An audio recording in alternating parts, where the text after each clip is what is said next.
వందనములకు. రాహేలు రాణి. నేను 8వ తరగతి చదువుతున్నాను. మా పాఠశాల పేరు GTWA స్కూల్ గర్ల్స్ గడ్ పెదబయలు. నా పేరు కోయిబ శ్వేత. నేను 9వ తరగతి చదువుతున్నాను. మా పాఠశాల పేరు GTWA స్కూల్ గర్ల్స్ గడ్ పెదబయలు. మా ప్రాజెక్టు పేరు పేషెంట్ సేఫ్టీ అలర్ట్ సిస్టమ్. ఇది ఆసుపత్రిలో రోగుల భద్రత కోసం రూపొందించబడింది. ప్రతి రోగి బెడ్ దగ్గర ఒక పుష్ బటన్ ఉంచబడుతుంది. రోగి సహాయం కావాలంటే ఆ బటన్ను నొక్కుతాడు. అప్పుడు ఆ సమాచారం బ్లూటూత్ ద్వారా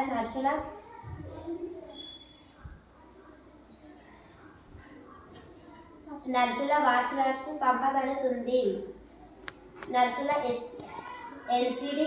ఎల్సిడి వాచ్లపై బెడ్ నెంబర్, పేషెంట్ పేరు, రూమ్ నెంబర్ కనిపిస్తుంది. దీంతో నర్సులు వెంటనే ఆ రోగి వద్దకు చేరుకోగలరు. ఇది ESP32 లేదా ఆర్డినో బ్లూటూత్ మాడ్యూల్ ద్వారా పనిచేస్తుంది. సిస్టమ్ తక్కువ ఖర్చుతో సులభంగా తయారు చేయవచ్చు. ఇది రోగుల భద్రత మరియు తక్షణ సహాయం కోసం చాలా ఉపయోగకరం.